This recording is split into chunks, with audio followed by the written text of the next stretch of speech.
Welcome to the spring gathering for the Asia Forum. I'm Chelsea Pettit. I'm head of arts at the Bogri Foundation.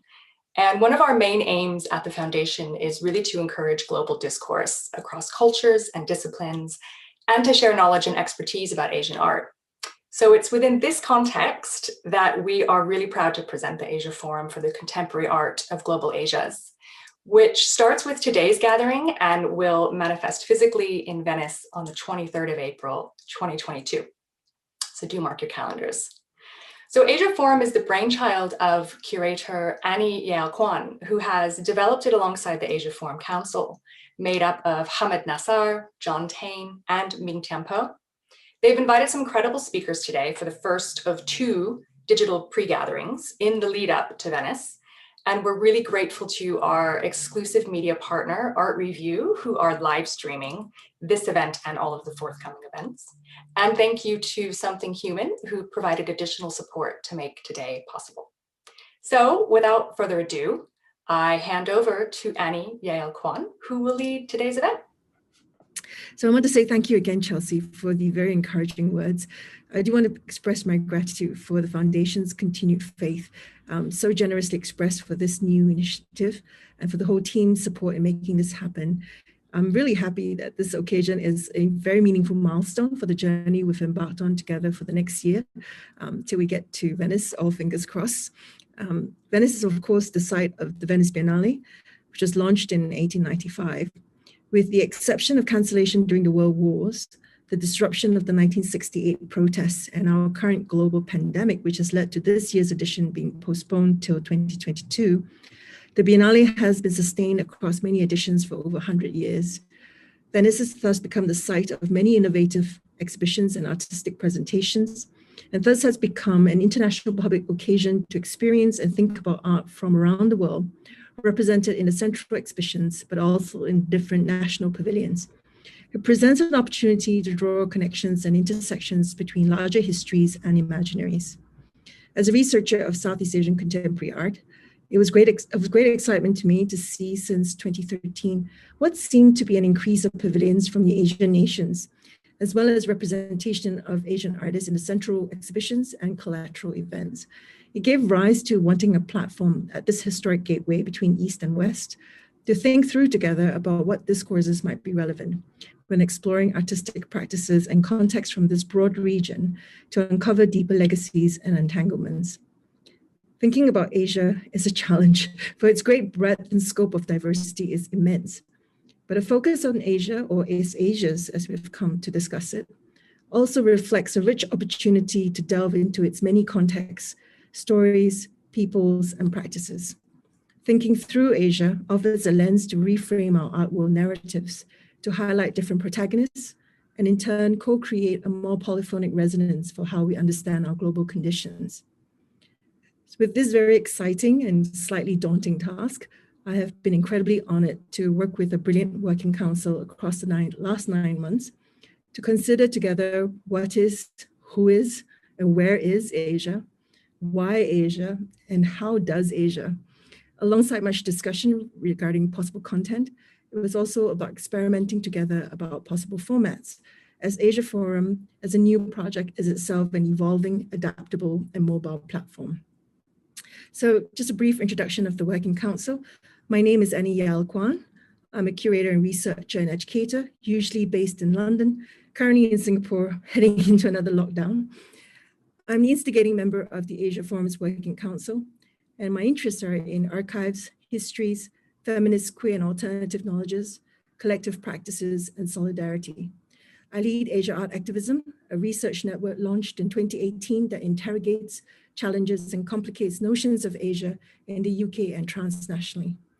I'm currently co-curating a digital program for the Korean Cultural Center's Viewing Room, curating Queer Asia's virtual cartographies for the Paul Mellon Center's London Asia Art Worlds Conference next month, and an exhibition on radical ancestries for FACT Liverpool in October. I'm pleased to work alongside Hamid Nassar. Is a London-based curator, researcher, and strategic advisor. He is presently Senior Research Fellow at the Paul Mellon Centre for Studies in British Art, where he co-leads the London Asia Project, is Principal Research Fellow at the University of Arts London, the Decolonizing Arts Institute, and co-curator of the British art show Nyen. He is the new lead curator for Coventry's Herbert Art Gallery and Museum during its City of Culture program, and will be curating the Turner Prize show in 2021. John Tain is the head of research at Asia Art Archive, where he leads a team across Hong Kong, New Delhi, and Shanghai.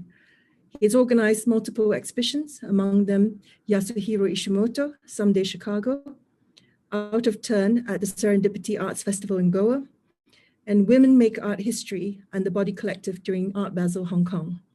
And most recently, Crafting Communities, which looks at the confluence of feminism, crafts, social practice in the biennial series of War Manifesto events organized in Thailand from 1997 to 2008. From 2019 to 2020, he co-convened Mahasa, Modern Art Histories in and Across Africa and South and Southeast Asia, a collaboration with the Dhaka Art Summit and the Institute for Comparative Modernities at Cornell University. And last but not least is Ming Tiampo. She's a professor of art history and co-director of the Center for Transnational Cultural Analysis at Carleton University. She's interested in transcultural models and histories that provide new structures for understanding and reconfiguring the global. She has published on Japanese modernism, global modernisms, and diaspora. Tiampo is an associate member at ICI Berlin, a member of the Hyundai Tate Research Center Transnational Advisory Board, a fellow at the Paul Mellon Center for British Art on the London Asia Project, a founding member of TRACE, the Transnational and Transcultural Arts and Culture Exchange Network, and co-lead on its Welding Public Cultures project. It's been such an honor to work with you all. Without further ado, over to you, Hamad. Thank you, Annie, and thank you everyone for joining us. Now, the spirit behind Asia Art Forum is to think in public about questions that niggle. Questions about difficult histories, contested geographies, and how and with whom, human and beyond human, we may share these histories and geographies to build more equitable futures. We wanted to start thinking about these questions in public with people who work to imagine better worlds, artists, scholars, curators, whose work has been an inspiration to us. And it is rare when you organize events such as this, or when you reach out to a list such as the one we have, and people who are in such great demand, that they all say yes. We're delighted that they have. And perhaps this is one of the small silver linings out of our Zoom-bound existence, but we will take whatever we can. With that, let me introduce our distinguished guests in the order in which they will be making their opening short 5-minute presentations. Starting us off will be Patrick Flores, who is the Professor of Art Studies at the University of the Philippines and curator of its Vargas Museum in Manila. Among his many publications, he has books on colonial art, on collections, art, history, and the National Museum, and his most recent book, Past Peripheral, was on curation in Southeast Asia. Now, Patrick combines groundbreaking art historical writing research with curatorial projects that critically engage the past while exploring the present. He curated the Philippine Pavilion at the Venice Biennale in 2015, was the artistic director of the Singapore Biennale in 2019, and will be curating Taiwan's pavilion for the forthcoming Venice Biennale next year. Following Patrick will be the artist Nyen, who's based in Singapore and makes films, installations, and performances that begin as engagements with history and theory. His recent works are populated by metamorphic figures such as the were-tiger and are presented in museums and galleries all over the world, from the Guggenheim in Bilbao to the Mori Art Museum in Tokyo. He represented Singapore at the Venice Biennale in 2011, and not content with just roaming the art world, his theatrical works move in the theatrical circuit, and his films have been shown in the Berlin, Sundance, Cannes, and Venice film festivals. And most recently, together with the Taiwanese artist Su Chia-wei, he also co-curated the 7th Asian Art Biennale at the National Taiwan Museum of Fine Arts. Following Zhu will be Anna Tsing, who is the Distinguished Professor of Anthropology at the University of California in Santa Cruz. Anna is well known for her far-reaching and interdisciplinary work in environmental humanities and ethnography, exploring not only how the Anthropocene extinguishes life, but also how it gives way to new modes of living. She's the author of The Mushroom at the End of the World, on the possibility of life in capitalist ruins, and co-editor of Arts of Living on a Damaged Planet. Along with Jennifer Digger, Alder Caliban-Saxena, and Fifi Zhu, she also developed Feral Atlas, a curatorial and editorial project that looks at more than human Anthropocene, and which was launched as a digital platform last year. Following Anna will be the Dubai-based artist Lantian, who makes images, objects, concepts, jazz bands, motorcycles, and parties. He has exhibited his work at the 11th Shanghai Biennial, at the Kochi Museums Biennale, Sharjah, and most recently at the Yokohama Triennale. And he was part of the United Arab Emirates Pavilion at the 57th Venice Biennale. His interests and explorations are varied, from music as a way of smuggling meaning to private spaces that pretend to be public, like hotel lobbies, to ideas of infrastructure and indigestion. And last, but certainly not least, is the Bombay/Mumbai-based artist Shilpa Gupta, who has had solo shows all over the world, in museums and biennales that include Venice, Berlin, Kochi, Lyon, Guangzhou, Havana, Liverpool, amongst many others. Shilpa originally studied sculpture, but now works on names, on psychology and borders, but also how to cross them. Her works have been shown in museums around the world, from MoMA to the Tate, to Centre Pompidou, to the Mori. And she's going to be particularly busy this year, travel visas willing, with solo shows in Antwerp, at the Barbican in London, and in Dallas.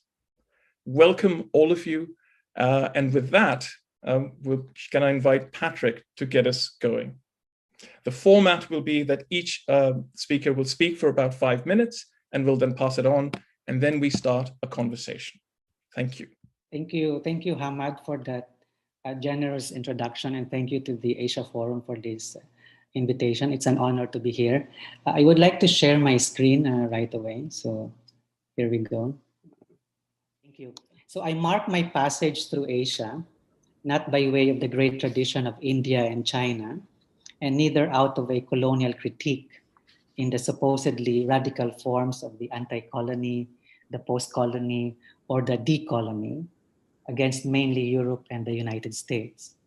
The former would yield, as Gita Kapoor puts it, civilizational hubris to be exemplified by monuments, and the latter would inscribe the modernities of art.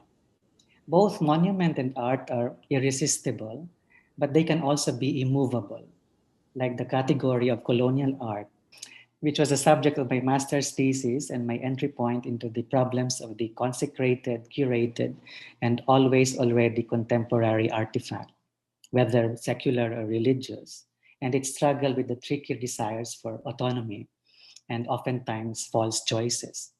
I rather revisit Asia through a procession of an image in the Vatican last March. The occasion is the quincentennial commemoration of the first Catholic Mass in Asia, as well as the Philippine episode of the first circumnavigation of the world with the Portuguese mariner, Ferdinand Magellan, who was not able to fulfill the promise of this auspicious global oceanography involving the Atlantic, the Indian Ocean, and the Pacific, because he was slain by the native warrior Lapu-Lapu and his men in the islands and so could not return to Europe. The event at the Vatican in March 2021, recalling 1521, in the time of the global pandemic, is a theater of political theology, in which conversions at different levels intersect: successive colonialism, idiosyncratic Christianization, and intense migration. It is in this light that the irresistibility and immovability of monument and art, of monolithic tradition and radical critique, are dispersed across the rubric of the Philippine, which for me is not so much a culture, a country, or a nation state, but a figurine, an attribute or property of Philip, the King of Spain, almost like empire, at once imitation, intimacy, and imbrication. Unburdened by the great tradition, persistently colonized, blessed by dense endemic natural species, repeatedly visited by calamity, and decisively dispersed, the Philippine elaborates. The procession moves into one of the altars of the hegemonic church, passing through Bernini's breathtaking baldacchino at St. Peter's Basilica. The potentially queer image of the Santo Niño, or the child Christ as the savior of the world, is held aloft by a young woman and the cross by a young man, both half marching and half dancing in pageant finery. The image and the cross are believed to be the same enigmatic colonial objects from 500 years ago, at present kept in a church and a shrine as icons of liturgy and conquest, with the miniature imagined to be leaving the altar every now and then, and the totem growing over time. Facsimilia of these vital things are now carried by quaintly waltzing migrants under the cosmic dome of the world's greatest Catholic Church, in a ritual rendering the formidable Renaissance monument as a finally folk Baroque ornament to precede the entrance of the Latin American Pope. The annotator of the live feed from the Vatican reminds viewers of the Pope's notion of the existential periphery as the site of spiritual alienation. In his homily, the Pope specifically mentions the gift of the Philippine women who evangelize wherever they settle with their graciousness and songs. They are, in his words, smugglers of faith in the lives of those alienated everywhere. Speaking of faith, the procession references the Sinulog, the festival in the island of Cebu in the Visayas, in the Philippines, where the image and the cross have long since been venerated. The song that the choir sings is Batu Balani sa Gugma, roughly translated as lodestone of love. The trope of the naturally magnetized geological material pertaining to the impish and intricately adorned child Christ signifies a sphere of attractiveness that gains its potency around lightning fields. It is akin to a talisman that animates or evokes the spirits of a charismatic universe.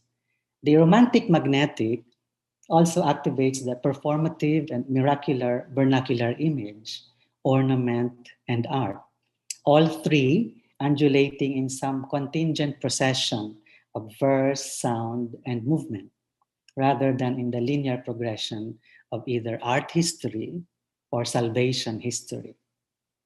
This ritual, which may be described as folk Catholic, is inflected with the neoliberal prosperity theology of the massive religious evangelical movement called El Shaddai, Hebrew for God Almighty. Founded by a real estate developer in the Philippines, it invests in financial and spiritual bounty and has a strong congregation of Philippine overseas contract workers who have famously recalibrated the Philippine political economy with their copious and steady remittances, as well as enhance the already exceptional Philippine ethnic and genetic mingling. The ethos and the aesthetics of the El Shaddai community in Rome significantly shaped the Catholic Mass I have been describing. For instance, the brandishing of white handkerchiefs of the swaying women behind the couple in the procession replaces the simple waving of hands in the customary gesture. A disarming kind of devotion thus becomes coded as simultaneously diasporic, re-evangelizing, and trans-Catholic labor. This brings me back to my initial intuition of the image in Asia as iterative and itinerant, like water and like flux. After all, the Sinulog, as rehearsed at the Vatican, means moving like current. Thank you. Hello, thank you, Patrick, for the very nice presentation. So I'm Nyen, and I'm going next. So let me try sharing my screen this time.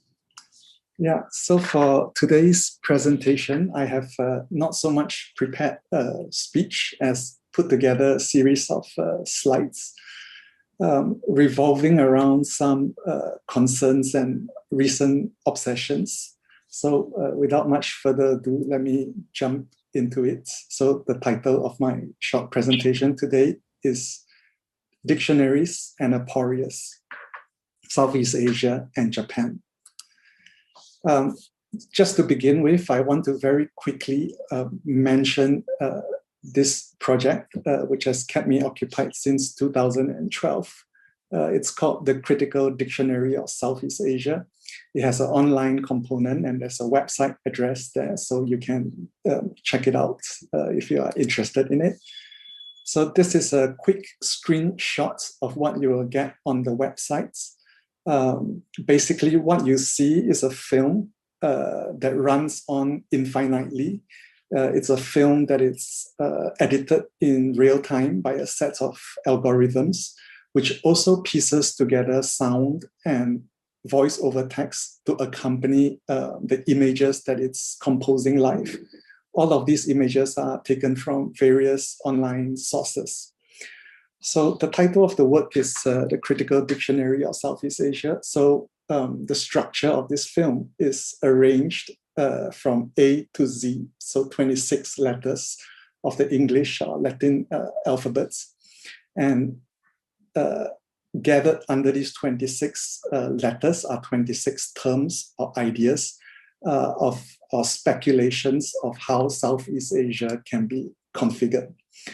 So this is just a map of Southeast Asia that I thought would be good to refresh everyone's mind, like where and what is Southeast Asia.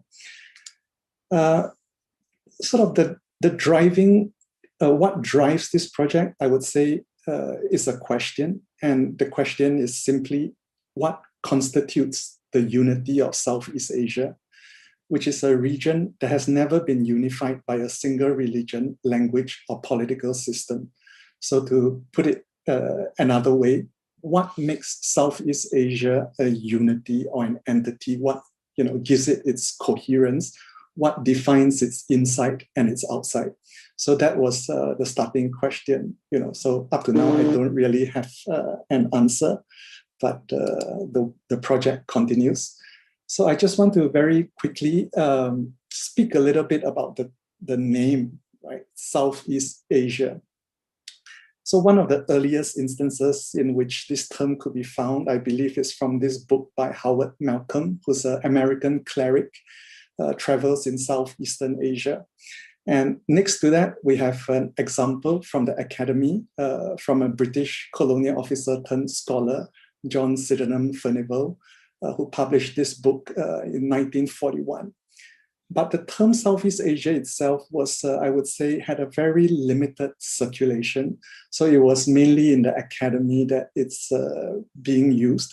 So people from Southeast Asia at that time don't think of themselves as being from Southeast Asia. The term was not in wide circulation.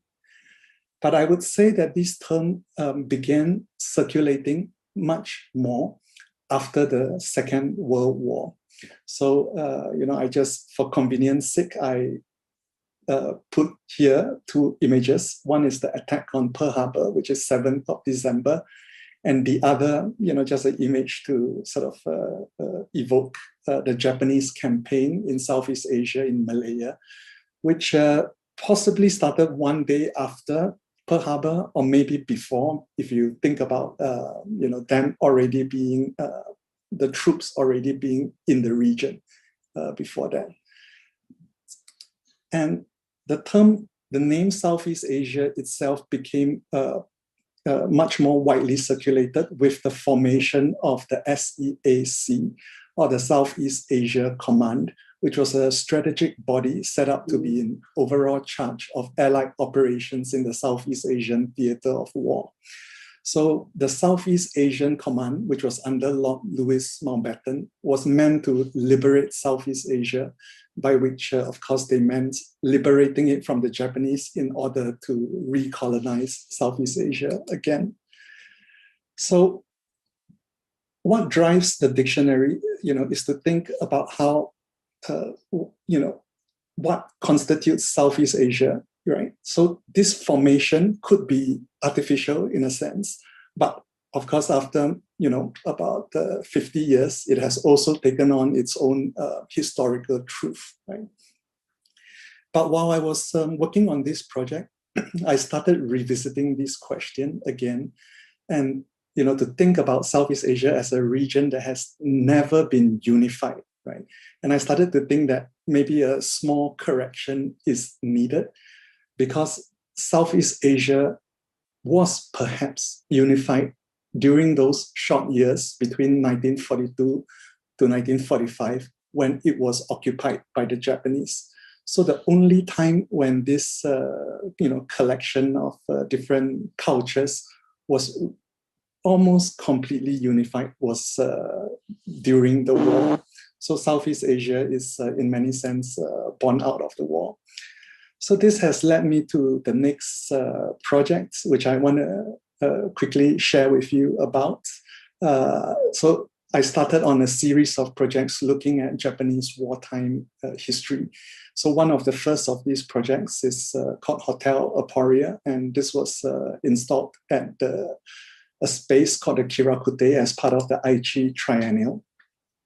So just to very quickly show you images of the Kirakute. Kirakute translates as joyful, pleasant house or pavilion.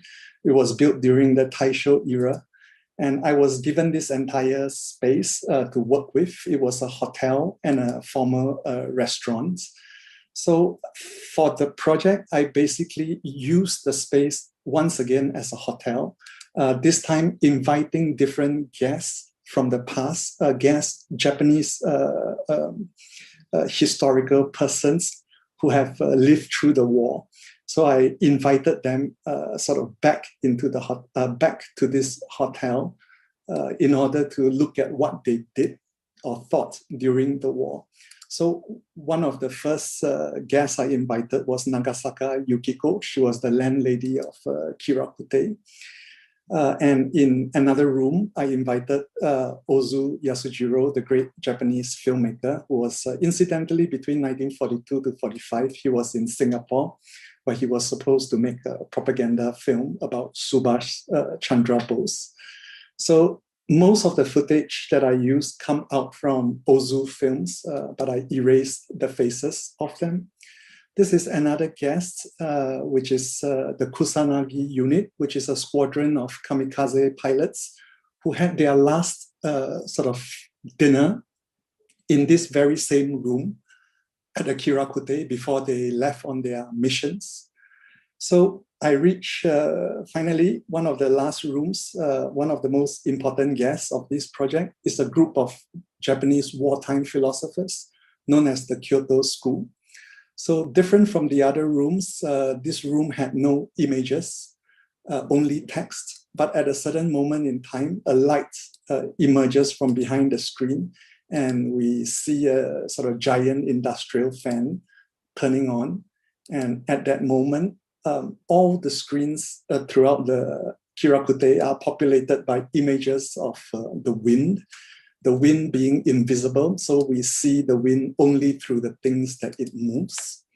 And all of these film clips come out from Ozu. And at the same time, machines start to vibrate the screens in the room. So just to very quickly round up my very short presentation, I wanted to talk a little bit about the Kyoto School. The Kyoto School, the period where they are most active coincides with the 1930s, when Japan was kind of plunging into militarism in Asia.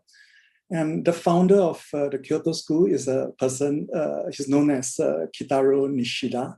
And it's too complex to speak about his philosophical system in great detail.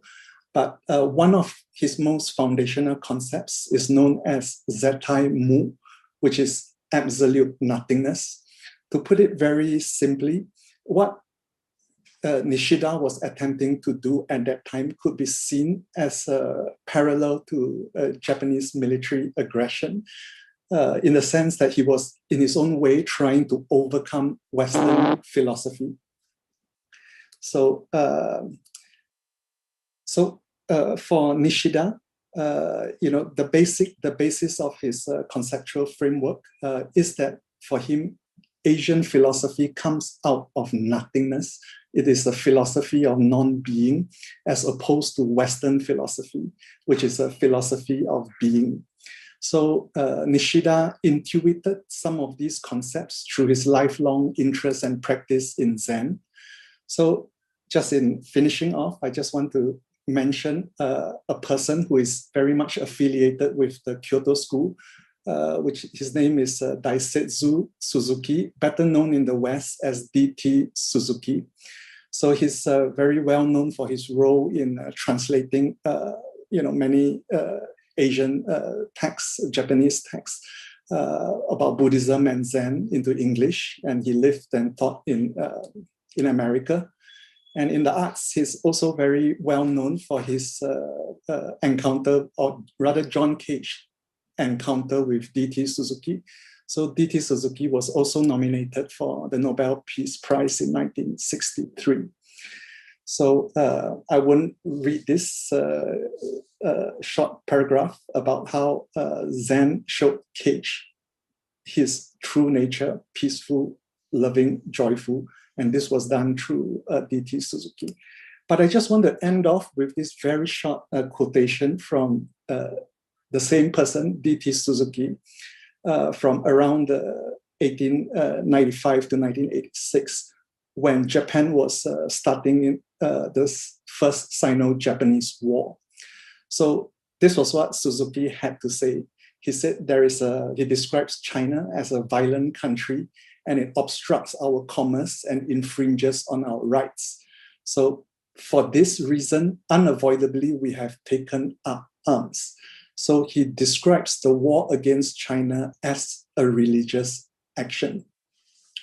So this has, so I would say I will end my very short presentation here, but I would just, like to speak about some of these tensions and paradoxes of Zen and Buddhism in relation to the war. So with that, I will end and we can speak more later. Thank you. I'm Anna Tsing. I'm going to thank you, Nyen and Patrick, and I'm going to, in fact, continue the conversation that comes out of this watery region of iterative and itinerant translations that's sometimes called Southeast Asia. So I think you'll see threads across all of these. What keeps mangrove forests from regenerating? My provocation today is like an accordion. It can be played only through alternation between pressing in and drawing back. My melody emerges from shifting between big scales and small ones. How can material features of our world guide theory? My recently completed collaborative project, Feral Atlas, explores this problem in relation to the Anthropocene, that the world condition of human-caused environmental catastrophe. Look for that project at feralatlas.org.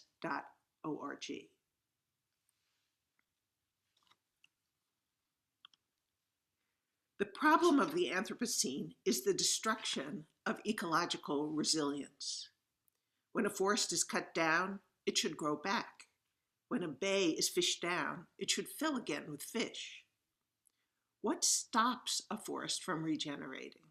What keeps a bay from filling with fish? That's the Anthropocene, not the destruction, but the block on regeneration.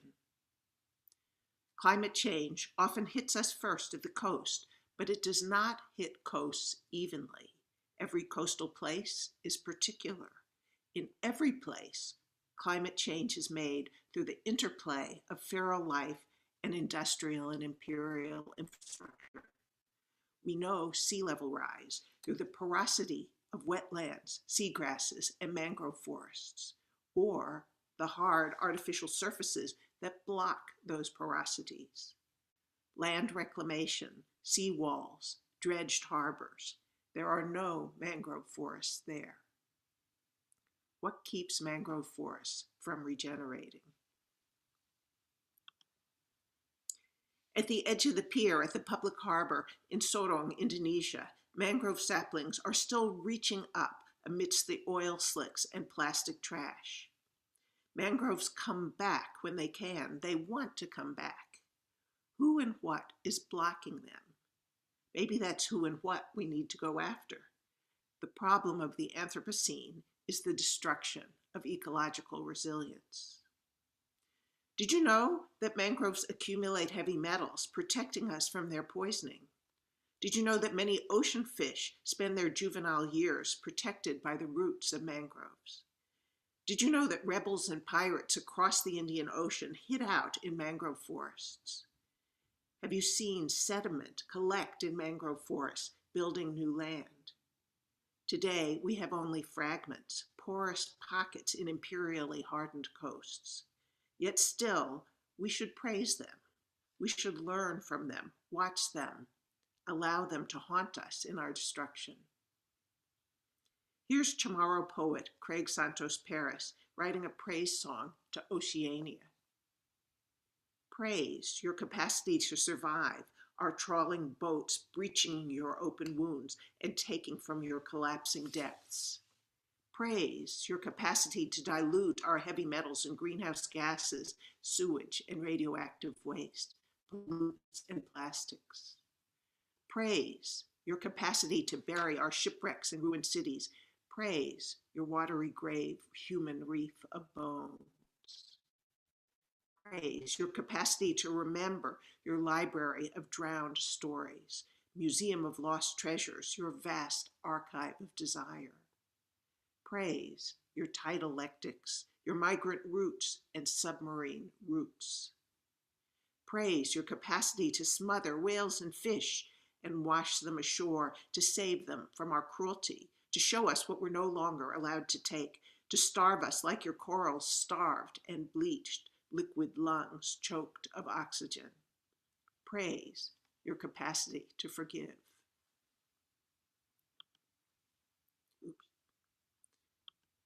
Mangroves, too, forgive. Mangroves forgive plastic. Mangroves forgive pollution. Mangroves forgive heavy metals. Mangroves forgive firewood collection and charcoal making. Mangroves forgive tsunamis and even the eruptions of volcanoes. But mangroves do not forgive colonial harbors, infilled deltas, and concrete seawalls, the imperial separation of water and earth, the industrial separation of water and earth, and even now, the vernacular separation of water and earth as even ordinary people rush to reclaim. They say reclaim the coast. Mangroves lead amphibious lifestyles. They do not live without mud. When did people decide that mud was dispensable? What keeps mangrove forests from regenerating? The problem of the Anthropocene is the destruction of ecological resilience. Thank you. The International Council of Museums 2010 Handbook on Emergency Procedures lists the following chapters in its contents page: risk analysis, vandalism, theft, fire, floods, chemical spills, earthquake, terrorism, museums under threat of bomb and rocket attacks and war, and building facility risks, in that order. Some time ago, An archivist told me about the discovery of silverfish at their workplace, an institutional archive. These silverfish were described as unwelcome intruders in a sanitation regime. They were squatters and looters of the archive's property. They were a liability to be exterminated, but every effort to do so was inconclusive. New pin pricks kept peppering apertures in the margins of the archive's stockpiles. Eventually, the silverfish grew so large in the archivist's nightmares that they eclipsed even the behemoth shape of the institution's anxiety. The silverfish became the object of the archivist's preoccupations, behind which the institution could continue its designs for the squeezing of life. The archivist concluded that these silverfish must be systematically policed and regulated, death by management. The institution would achieve this task by doing the only thing it knows how to do well, by producing scarcity. It would lock and stow. It would safeguard its records of life by removing life from life. It would ratify its suspicion as a securitization of the possible. In a paper in Science Advances Volume 5, number 20, from May 2020, researchers described the degradation of cadmium sulfide-based oil paints caused by humidity as, quote, a phenomenon potentially threatening the iconic painting The Scream by Edvard Munch. The researchers go on to detail how the painting is being eaten away slowly by the humidity in the collective breaths of its many visitors. Here is a crowd whose mere respiratory function poses a threat. Here is a choir singing a call to life, metabolizing breath by breath the image that perhaps most epitomizes Europe's imagination of its own solipsism.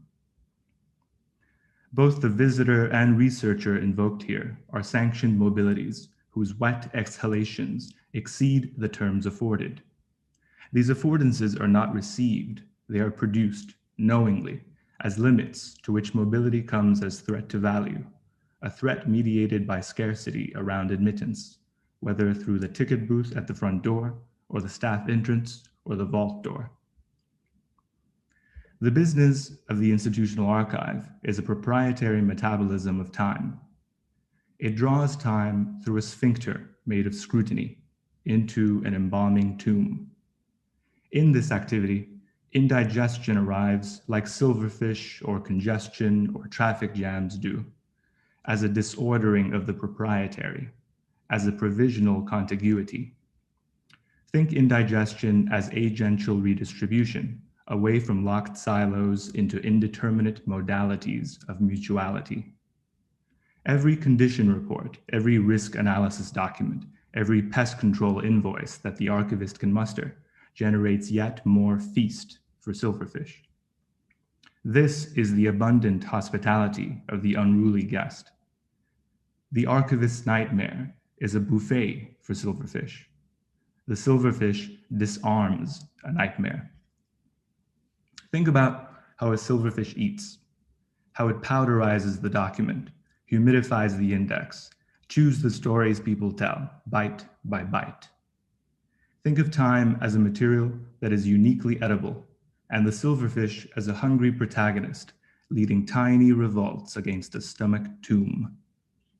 Think of a page read by a silverfish's mandible instead of an archivist's scrutiny. Think of the intimacy of a nibble, the music of it when multiplied. Think of an engine that takes the shape of a silverfish's appetite. Broad pages, archival paper, wide margins and bleeds, bound with sweet, tender glue. Think of digestion as an operating logic of the contemporary.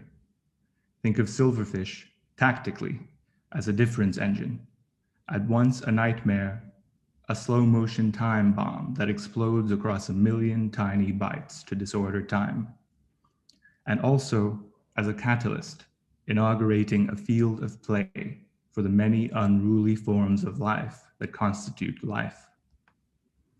Scarcity's utopia is immobility, but life does not dislike a lively house. And I'll end now with 2 breaths.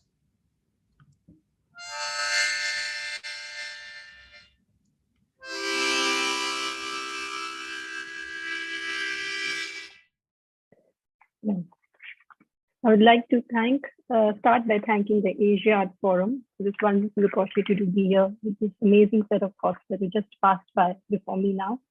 Truly an honor to be here with such a wonderful gathering. Corrupted data walls, edited registers of the missing, psychological exercise drills, playing to the physiology of fear, metal fences, are all part of the toolbox of large structures to stay in power. However, humans, like the rest of our fellow species on this planet, with varying degrees of risk, move. 3 hours and an overnight train journey from a village near Dhaka to Kolkata city, 5 p.m. to 11 a.m. since 29 years, across 2,800 kilometers of fenced border. 300 to the tout, middleman, who passes 200 to the customs, 100 saris to sell, to be worn. Despite the near completion of the world's longest separation barrier, being built by India, almost encircling its neighbor Bangladesh, the illegal trade is 3 times the legal trade. For fear of being labeled the mad protagonist of her book, Joanne Green, the author of I Never Promised You a Rose Garden, took on the name Hannah Green. I wanted to escape from my own identity, said Joyce Oates, author of Lives of the Twins. 100 fake names, 100 pseudonyms, 100 books. Elsewhere, Radhika Jaiswal became a less ethnic-sounding Michelle Vivian when she was starting her .com company in New Zealand. Franz Nader became French-sounding Fanad upon the birth of his child after the Holocaust. And Carrie Johnson became Whoopi Goldberg because her mother felt Johnson was not Jewish enough to make her a star. 100 stories of people who changed the first thing that was bestowed upon them, their names. However, here stood an index of doubts, annulments, modifications, or adjustments of an inherited past.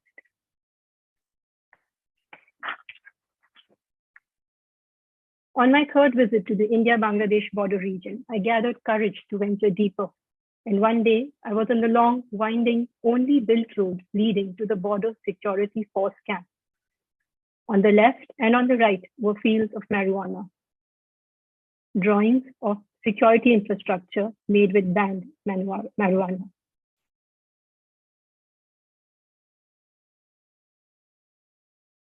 I'm interested in the distinction between the state as an idea and the state as a real-life organization, with the existence of a vibrant subversive economy, be it informal, driven by age-old connections and habits, or those now controlled by syndicates, which transpire invisibly in the open. The state stands rescaled in the face of individual affiliations, even by its own representatives. When systems, be it the state or even otherwise art institutions, which map, graph, tabulate to seek control, people masquerade, infiltrate, catapult.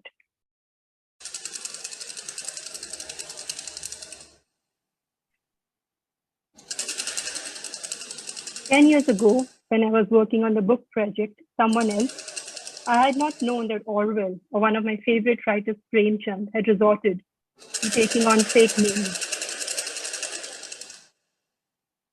I did not know that Premchand's books were burnt, and that he was once charged with sedition. A word that one had thought had gone out of usage until we started hearing it again. And as usual, questions led to some answers and more questions. And I started looking at moments when words caused such discomfort to those who sought to restrict imagination to the mobility of a writer. This, along with the changing atmosphere in India, which has been turning restrictive, with liberal thinkers, writers, and filmmakers being targeted, first triggered this work. And I became interested in the power of words and the nervousness around it felt by those in power. The sound installation for In Your Tongue I Cannot Fit is titled after a poem by 14th century poet Nesemi. Both worlds can fit within me, but in this world I cannot fit. It is based on 100 poets across geographies from 8th century to now who have been incarcerated for their words or their beliefs. You enter the work, one microphone sings or speaks, followed by a chorus, with voices in languages that one would recognize and purposefully not recognize. The work looks at how can speech, which is in fact the first contact we have with the world upon birth, rest in the hands of a singular structure. Poets, like writers, like artists, are dreamers who even speak of nightmares of the living world. The work is about the persistence of belief, of dreams, of mobility, which makes us what we are as individuals. I'd like to end with playing a little video.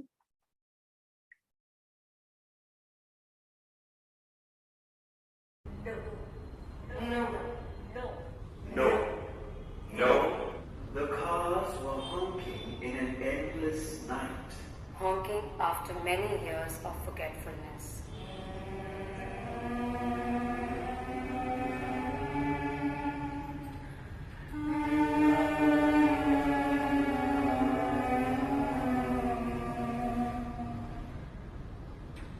Sing time, sing.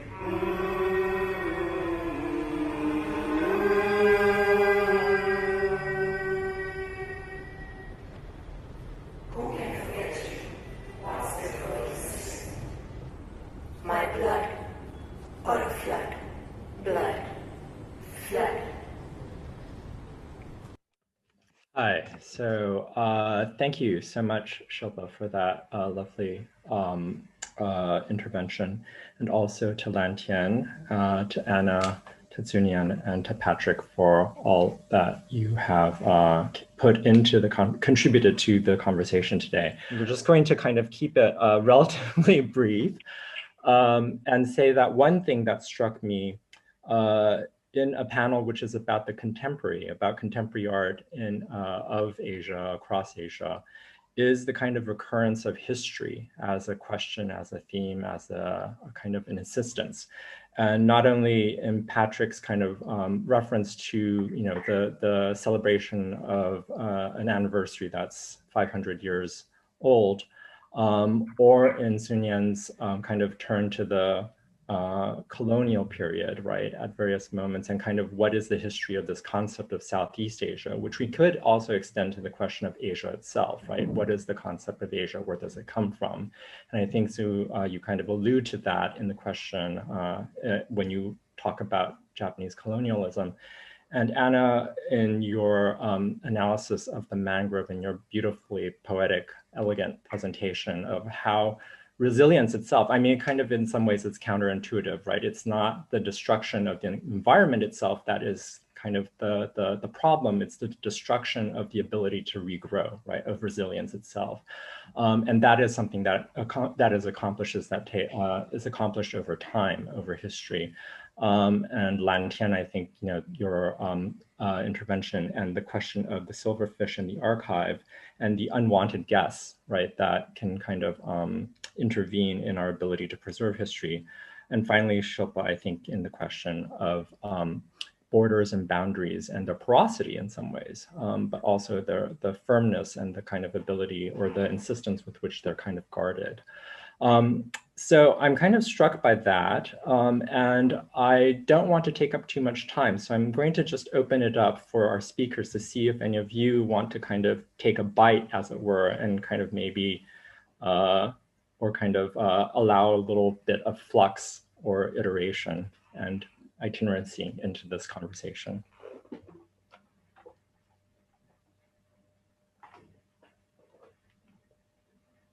Anna? I just thought I'd play for a moment with the idea that mangroves are a kind of silverfish in the archives, that as many of you know, the colonial presence in South and Southeast Asia involved trying to harden the coasts to keep out pirates and rebels who were hiding in the mangroves. And as long as there were mangroves, there were spaces of resistance that colonial powers couldn't control. So it's sort of amusing to think of mangroves as a particular kind of silverfish in the archives. I had also for Patrick a joke from football, which is the Argentinian says to the Brazilian, "Was it really water?" And it was a joke that the Pope had cited, in fact. Thanks for that, Lantian.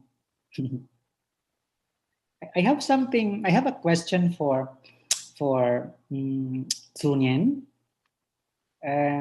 You began your presentation with the desire for coherence of Southeast Asia. I was wondering what's the source of that desire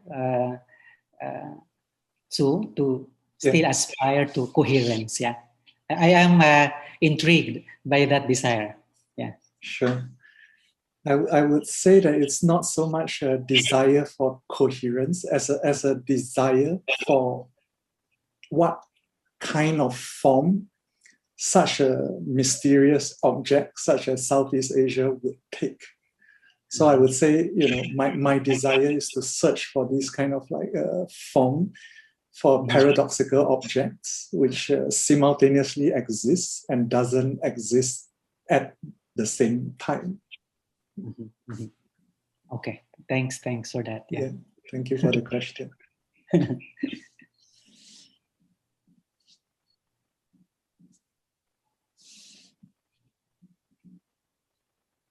I'm really taken by Patrick's phrase, iterative and itinerant, as a way of organizing our thinking generally across these heterogeneous spaces that get called Asia. That to me, that's a really productive thread that ties across many of the presentations and thinking in general across these spaces that, as Nyen has pointed out, don't necessarily have anything to do with each other. And yet through this iterative itinerant weaving, there are lots of interesting threads. Yeah, and I think that one of the things, I mean, there's history, but there's also the way that I think, iterative and itinerant was one of the phrases that kind of really struck me, but also one that you kind of uttered, Anna, which is the mangrove as amphibious, right? And kind of the way that mangroves, like silverfish, like, maybe images can kind of circulate, and sometimes in ways that are not necessarily welcome, or in ways that kind of, transcend or kind of go beyond boundaries and borders. And I think that in some ways, this question of guests and hosts and moving across and beyond kind of these frontiers is something that also is a point of commonality maybe between the five of you anyway.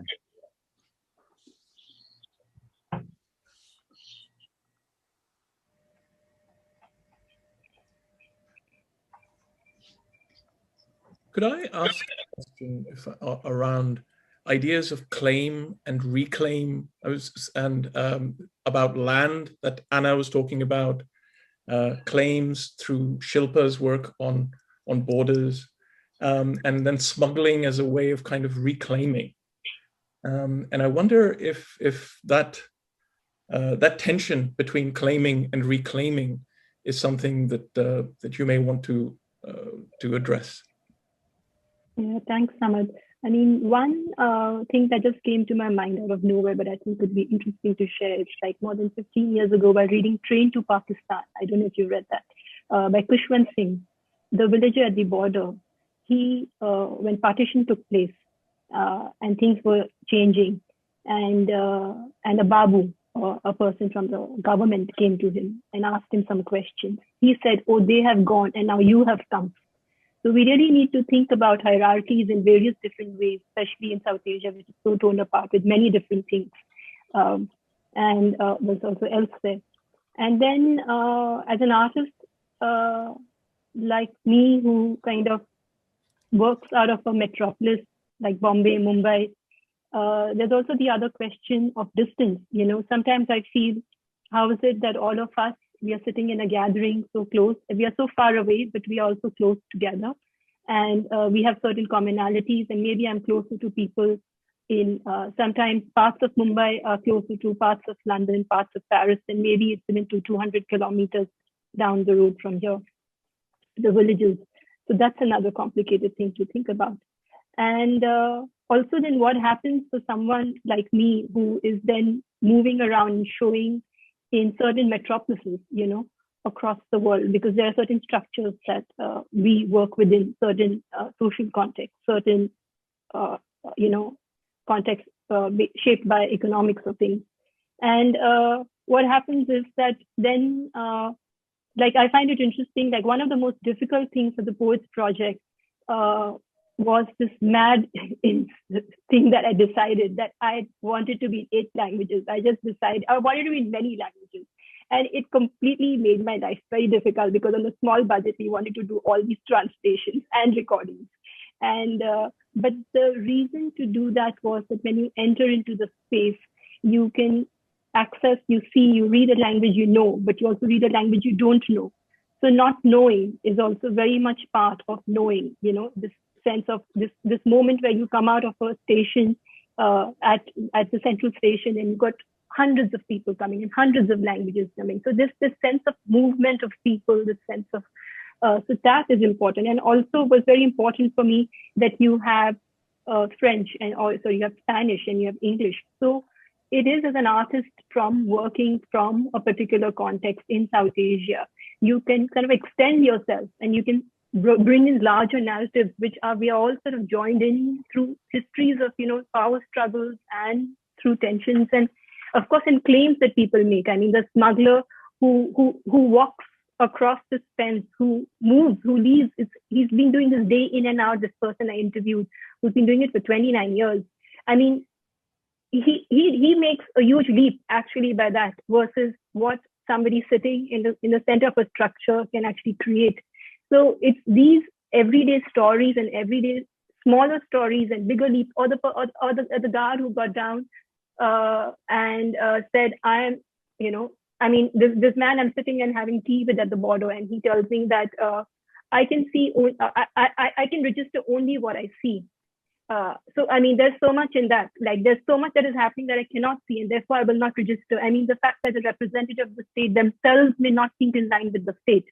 So this sense of porosity, which is not necessarily agreed upon, like the illegal trade is 3 times the legal trade. I mean, I think these are other kinds of stories out there, which are not maybe easy to be spoken about, but we're very much part of how, it's a really huge trade, illegal trade that goes on in across that border. So, I think to sort of open up and to think about these other interconnections, these maybe smugglers have stronger transnational networks than maybe governments do, They figure out how to make that phone call or how to do the WhatsApp call across all kinds of languages. They're probably faster with their translation facilities. So so anyways, these are some multiple thoughts running in my head. Well, I absolutely love that idea of the smugglers as having these transnational networks that function below the radar. And that's, I think, something that is really important to the ways in which we're trying to reimagine Asia and to think about Asia not so much as a series of governments or geographies, but really as questions, right?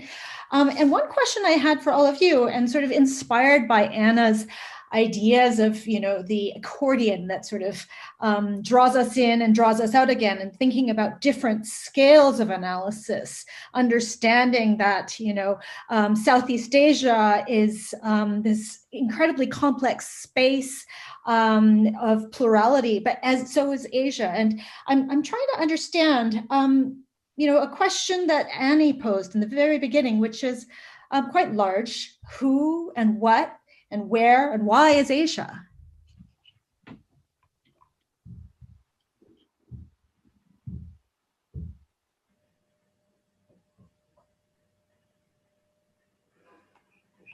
It's open for everyone? It is, yeah. Okay, so I can take a go at it. I mean, one of the things which Sue said, and about nothingness. I mean, and when this invitation came in, and I asked myself, what is Asia about? What is Asia inside of me? And I think I would say this part of it, that the fact that you sort of live with the sense of lightness, you live with though one sort of creates these archives of various stories and histories. I mean, all these archives are also about this moment of sort of lightness, and maybe not a Buddhist root to it, but something like a cheap poster I saw while growing up on my grandmother's wall, which said, which comes from ancient Indian, which of course I think all these roots sort of crisscross, which said, what have you come with and what will you go with? So I think this particular line, I feel, informs very deeply for me what my work is. I mean, it took a long time to realize it was like that. You cannot deny all these things. But I think the crux for me of being this nothingness, this Asia, I think this is what informs all these constant, one keeps searching with stories for again and again.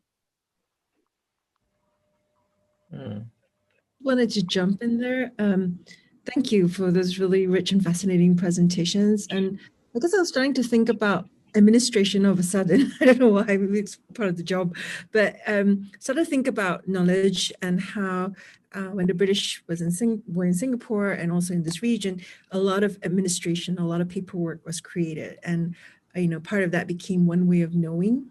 And it made me think about how knowledge was produced through administration, but also protocols and policies. And of course, then think about that and then think about how Anna's very poetically talked about the mangrove having their own kind of networks and relationships. And then the silverfish, which, caused great devastation in my bookshelves in Singapore. So I'm just wondering if I think of these alternative networks and metabolisms as a kind of almost decolonizing kind of urgency. I would just wonder whether there was a response from the speakers on that.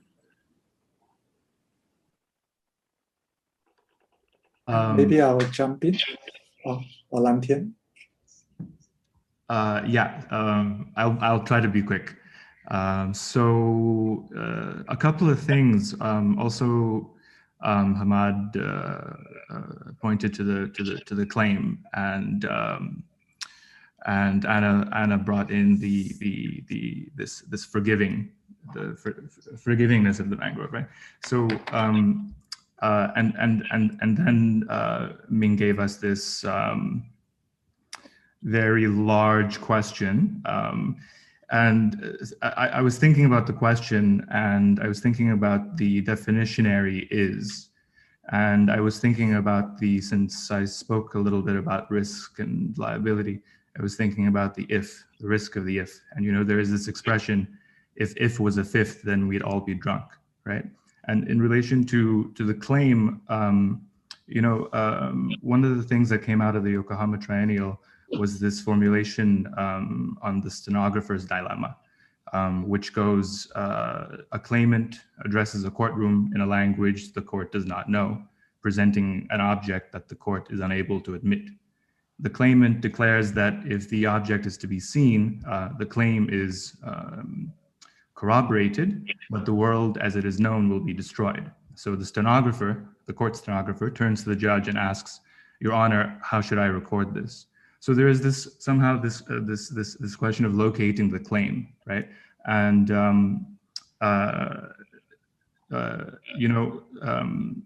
it reminds me of this idea that Barry Harris had about the piano, that once you hit sound on a piano, it dies. And that the piano is made as a staccato instrument, and that the calling of the jazz piano player is to turn the staccato into legato. By finding the sound, not by veracity in Cartesian measure, but by finding the sound and rolling around in it. So, in that sense, we can think of taxonomy or archive or museum that plays like a piano. And so what sound to apply to the instrument to call in legato. Thank you, Lantian, for that. That was a beautiful example. I think it makes me think about, that what is needed is resonance rather than reason, which is another way for me of thinking about your example of the legato and the staccato. So I think that brings me back to the earlier question, and just to also tie in a little bit with what I was presenting on. So for me, the paradox is that the closest time when Southeast Asia kind of took on a coherence was under the years of Japanese occupation. So this tying things into this one coherent objects came during those unfortunate moments, right? So that was kind of the main thing driving my presentation today. So of course, it also led me into thinking about the roots of Pan-Asianism, especially Japanese Pan-Asianism, which has in its roots is very much, I would say, connected to ultra-nationalism, to the right wing. And so there's fundamentally for me a paradox in that, right? Like for me to be part of a region is to dissolve the national boundaries so that you become part of a larger, resonating field, right? But what happens in this early Japanese Pan-Asianism is kind of the opposite, so they are Pan-Asianism, but at the same time, they are ultra-nationalists. So the borders actually get tightened, So these are some of the, paradoxes and contradictions which continue to fascinate me. Can I just push you a little bit on that, Nyen? I think that it's really important to think about this question of what is the relationship between a kind of transnationalism and regionalism or internationalism, one might say, for a certain historical period, and empire. And how do we negotiate those contingencies that help us to understand what the politics are behind the connections that we're making? And how do we disentangle those politics from trying to find different modalities of being together, of being those smugglers that can find the roots that connect us all without trying to dominate an entire region or an empire? Yeah. How do you think about those differences? Yeah, I would say those are the questions which I don't necessarily have the answers to, but I would say that, there are, I guess a lot of the work we do are kind of like speculations on what such a mode of being could be, So, so I think like what I mentioned earlier, perhaps this mode of relation is one of resonance rather than reason. If we think about reason as it manifested itself during, let's say, the Enlightenment to the modern period, it's something that is, let's say, hierarchical and top-down. And whereas when we think about resonance, it's kind of sympathetic vibrations or elective affinities, if we, to use a term from Goethe, right? So, so I think it's interesting to continue thinking about this, as a formal question, like how would such a relationship be composed, right? Like what would be its form? What is the relationship of the parts? How do they come together as a whole? But perhaps some other I think, Ming, it's an important question.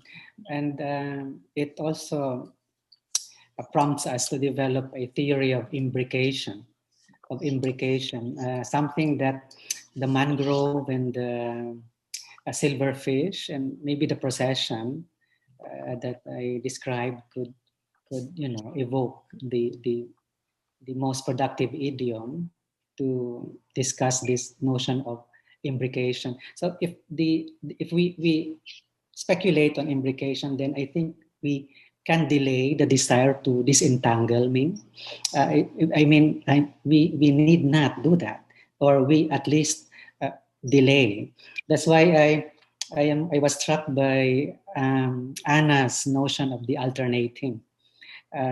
Because that also leads to my speculation on imbrication, and I'm interested in this, the interval, no? When things alternate, what happens in between? So I think that's the productive time, and also the productive space, this interval, which also speaks to the idea of music. Now, because music is created by interval, huh? So this speaks to the notion of breathing, and also to resonance to some extent. Patrick, that's a really good point. And it's, for me, disentanglement is actually not the goal in terms of understanding our histories. It's really just more, I think I used the wrong word, perhaps clarification would have been a better way of expressing what I was trying to do in terms of understanding what the various modalities are that are functioning. And here I might open the sort of prompt Anna to speak a little bit about friction and how that functions in this kind of imbrication in order to provide a model for the kind of intervals that you're referring to. I don't know if I can go there yet, but maybe I'll back up to something I was thinking about when Hamad first asked his question about claims and counterclaims and smugglers, because I think it'll tie into imbrication and intervals, because it got me thinking about a wonderful book by historian Iftikhar Iqbal about the Bengal Delta, in which he tells the story of this mighty river that's bringing sediment down from the Himalayas and creating new land, and the landlords, you know, back to claims and counterclaims, they can't claim all the land because there's new land coming every year. And so this area is the rice bowl of South Asia.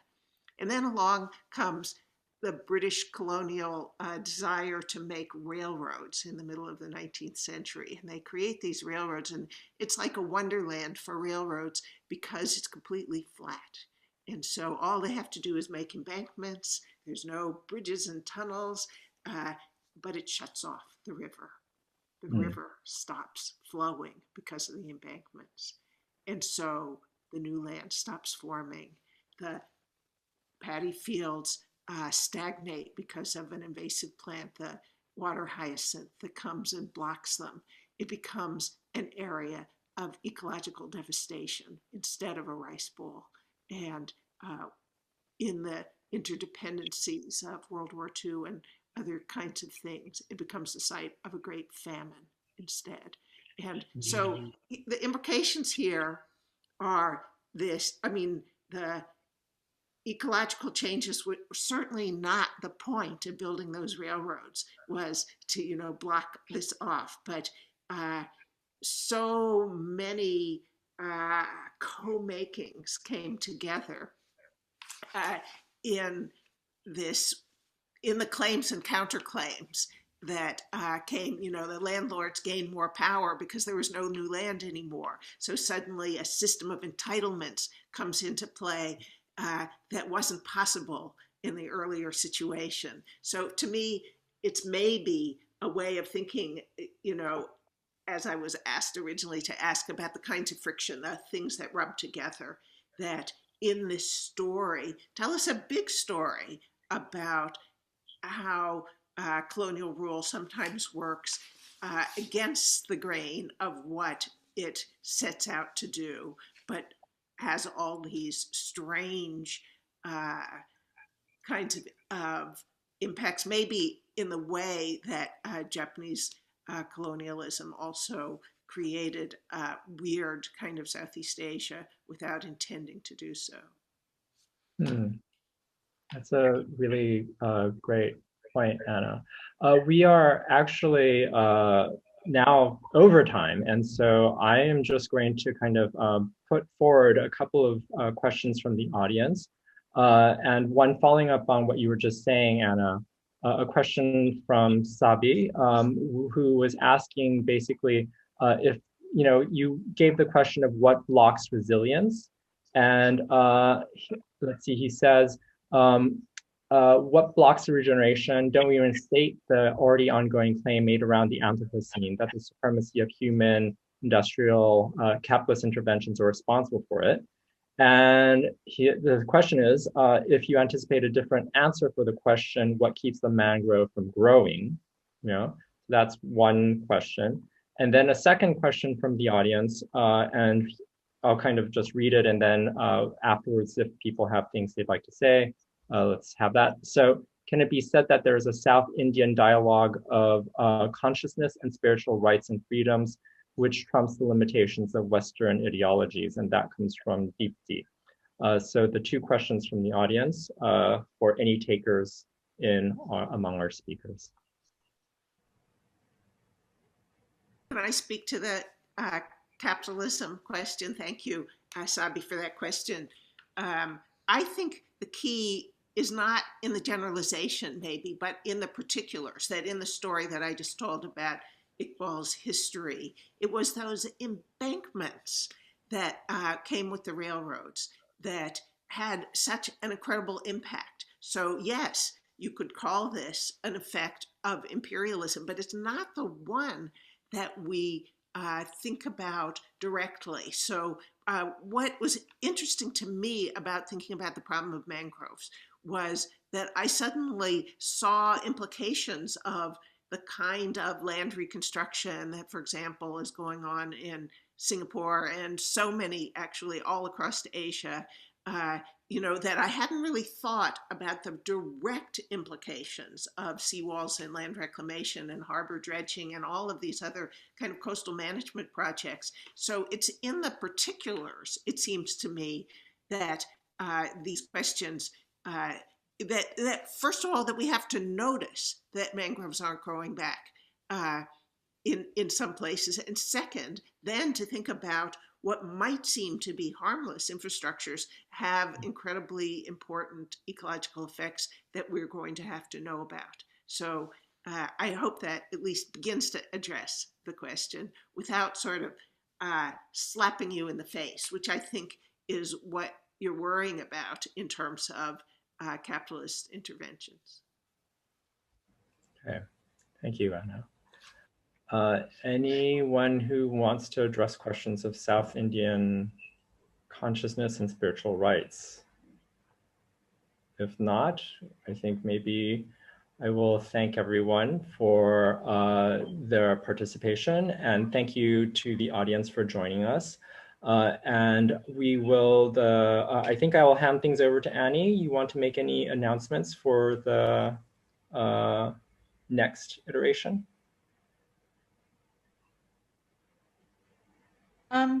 So actually, John, I was just going to do a quick wrap up. Okay. Yeah. So I just thought I would end this really incredibly rich conversation with a couple of parting thoughts in terms of understanding why Asia Forum and how does thinking from Asia and from these global Asias allow us to think differently. And just to reiterate the fact that here we're thinking of Asia not as a geography, but as a question mark, as a concept, as a lens, as an engine for understanding problems in the world. And we are thinking about Asia like the mangroves evoked by Anna as a reservoir of possibility and of resistance for piracy in these entangled roots, and as the silverfish, as Lantian would have it, a catalyst for inaugurating a field of play for unruly life. Of Asia as a plural society with difficult histories, as Nyen is surfacing, and as iterative and itinerant as Patrick was narrating, like water and flux moving like current. So the intention here is to follow up this meeting with another Asia Forum meeting in the fall, probably in October, so that we can better grasp how we can use this forum to constitute a community of practice, of shared urgencies and possible futures. Meeting again at the Venice Biennial in 2022 will allow us to meet in person, to address larger publics, and also to find a mode perhaps of reaching out to other discursive communities, such as the Africa Forum or the Diaspora Pavilion, which would enable us to constantly re-ask the question that Shilpa asks us: Where do I end and you begin? To ask a few other questions following up on this conversation. How do we develop a theory of imbrication? How do we go from staccato to legato? How do we find resonance rather than reason? And how do we build collaborative and polyphonic ecologies of resistance and resilience for a better world together? So with that, I will pass the baton along to Annie. Well, thank you all very much. I think this segment just ends the first gathering. It was quite a challenge and wonderful to try to cover so much scope in like this challenging format of 5 minutes. And yet, everyone has just kind of spoken so beautifully and started to weave connections across vast disciplines and so on. So I feel like, this is just the beginning of a conversation, and there's much more work to do to really delve deeper and also start to build perhaps like these kind of discussions around what Asia Forum could be and how it could support that. So I really look forward to having further conversations with everyone. But please do, follow the blog and the social media to be informed for the next event. We'll lead up with more information of how the format will be, and also, of course, then look out for news for the event in Venice as well. Thank you so much all for making time to spend with us this evening. Right, see you all very soon. Take care.